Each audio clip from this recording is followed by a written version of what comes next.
Ada satu kata-kata daripada Fudail bin Iyad. Ini seorang alim ulama wali Allah juga ni.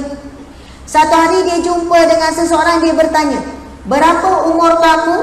Lalu orang itu menjawab, umur saya 60 tahun. Lalu dia pun berkata, sesungguhnya kamu telah berjalan menuju Allah selama 60 tahun. Kamu semakin bertemu, makin dekat nak kembali kepada Allah. Kamu semakin dekat nak menghadapi garis akhir kehidupan kamu.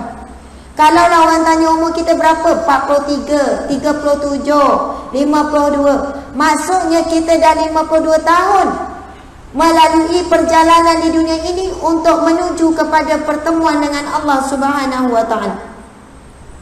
Allahu akbar. Antaranya lagi alim ulama sebut begini.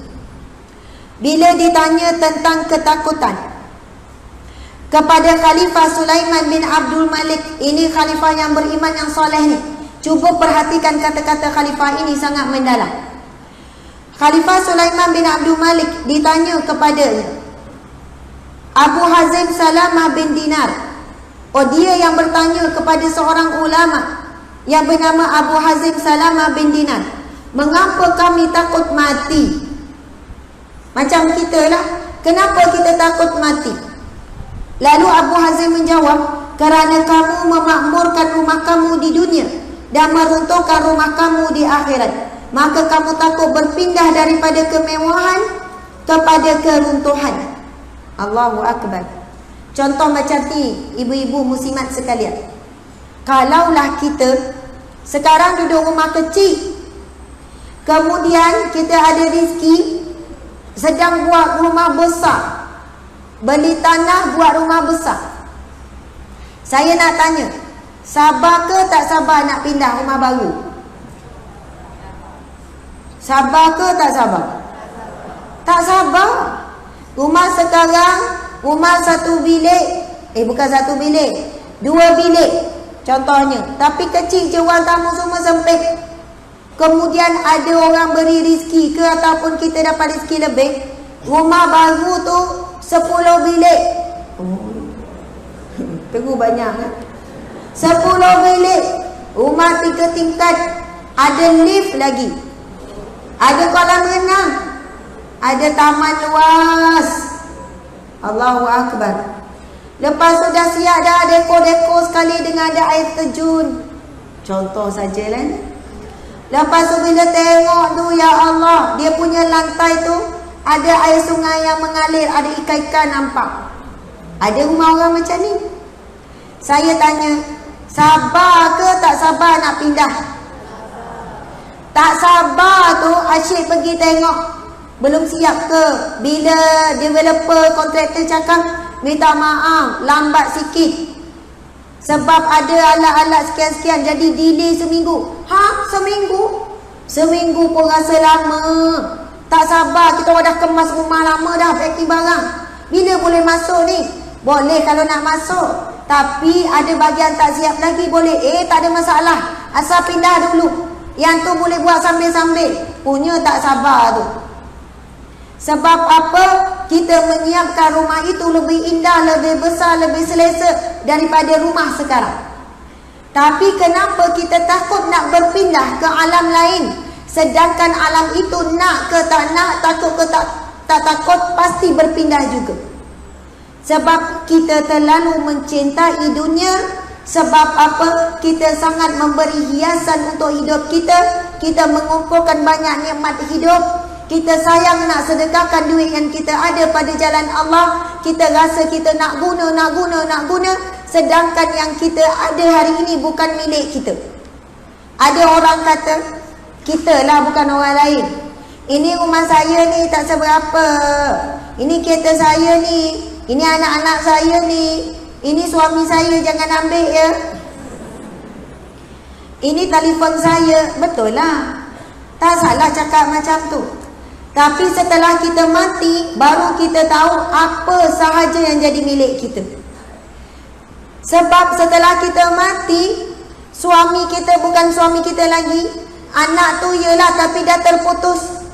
Walaupun kita sayang sangat. Contoh sayang apa? Kereta yang kita beli susah payah tu, kita pesan pada anak, Nak, itu kereta mak tu, lepas mak meninggal kau jangan nak ambil itu kereta mak. Anak ni punya lataan, lepas mak dia meninggal dia tak ambil, dia tak tukar nama. Akhirnya kereta itu akan berpindah milik juga, akan pergi kepada besi buruk. Sebab tak ada orang bawa, rosak, lama-lama tetap berpindah milik. Setelah kita mati, Nabi SAW bersabda, yang mengiringi jenazah ke perkuburan itu ada 3 perkara. Yang mengiringinya, yang pertama adalah ahli keluarganya menangilah tersedu-sedan. Agak-agak suami kita kalau kita meninggal, berapa lama dia boleh tunggu tepi kubur? Jangan tanya, memang sekejap. Walaupun saling mencintai macam mana pun, kalau dah lapar, dah letih, baliklah. Dah ngantuk. Anak-anak pun sama, memang dia akan menangis sedih, tapi bila dah dapat gelang emas, kata emas tu kurang dah sedih dia.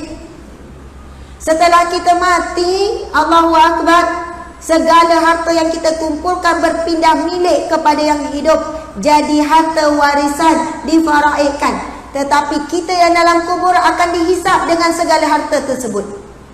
Yang kita tinggalkan akan dinikmati oleh orang lain, tetapi hasil yang kita beli itu akan dihisap oleh Allah Subhanahu wa taala. Mereka bersenang-senang, kita sedang bersusah payah. Sebab itu orang yang bijak adalah yang mengantarkan harta yang dia miliki, yang diusahakan terlebih dahulu sebelum dia mati.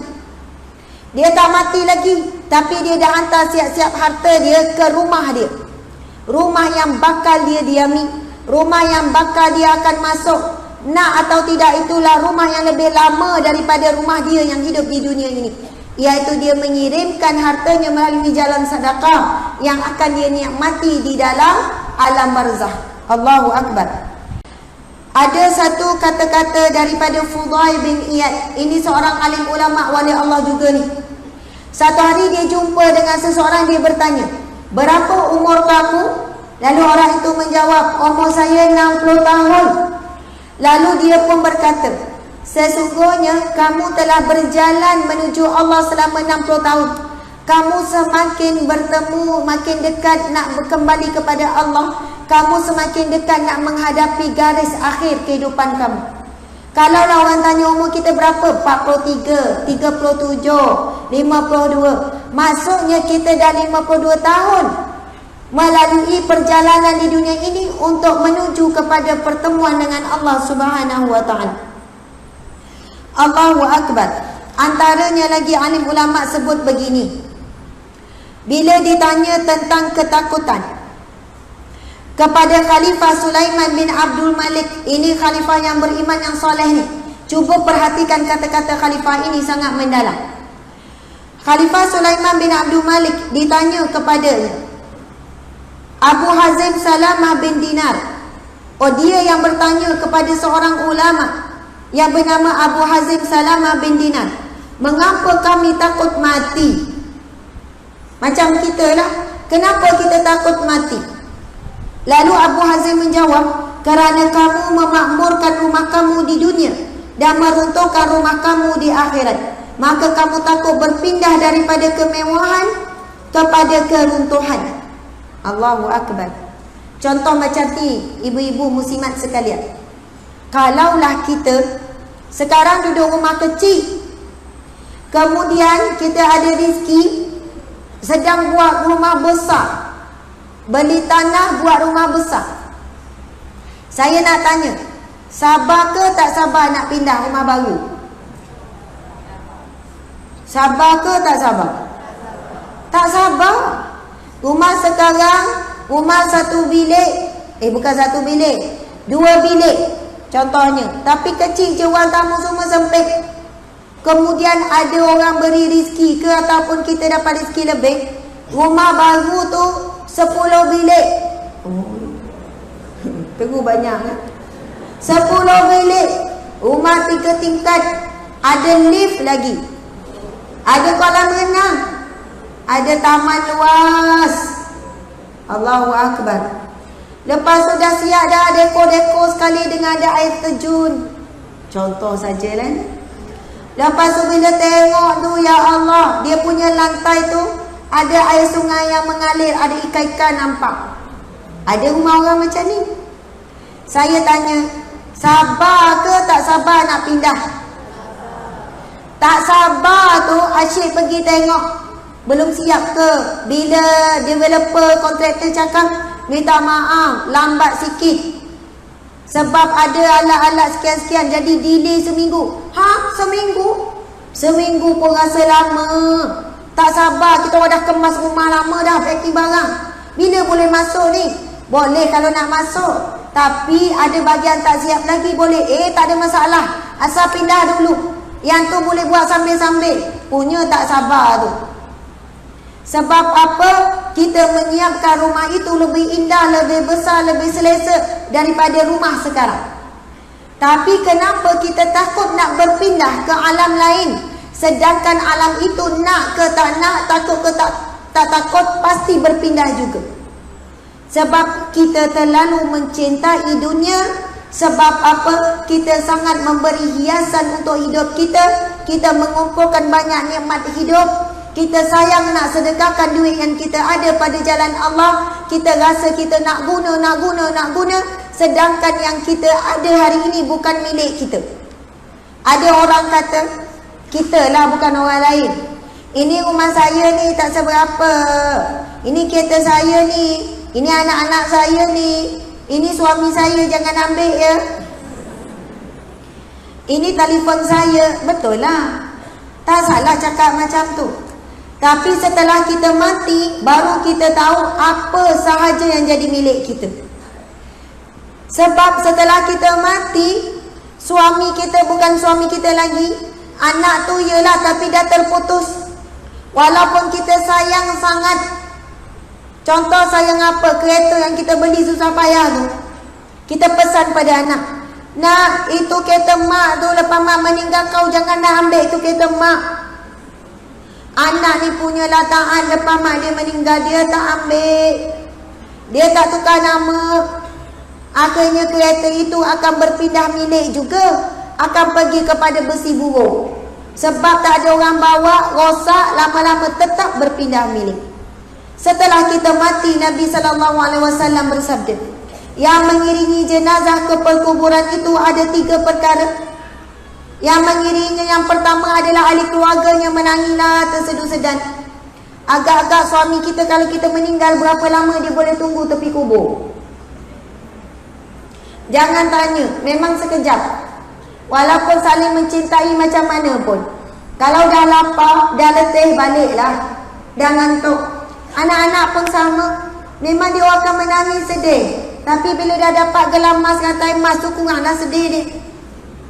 Setelah kita mati, Allahu Akbar, segala harta yang kita kumpulkan berpindah milik kepada yang hidup. Jadi harta warisan difaraidkan. Tetapi kita yang dalam kubur akan dihisap dengan segala harta tersebut. Yang kita tinggalkan akan dinikmati oleh orang lain, tetapi hasil yang kita beli itu akan dihisap oleh Allah Subhanahu wa taala. Mereka bersenang-senang, kita sedang bersusah payah. Sebab itu orang yang bijak adalah yang mengantarkan harta yang dia miliki, yang diusahakan terlebih dahulu sebelum dia mati. Dia tak mati lagi, tapi dia dah hantar siap-siap harta dia ke rumah dia. Rumah yang bakal dia diami, rumah yang bakal dia akan masuk. Nak atau tidak, itulah rumah yang lebih lama daripada rumah dia yang hidup di dunia ini. Iaitu dia mengirimkan hartanya melalui jalan sedekah yang akan dia nikmati di dalam alam barzah. Allahu Akbar.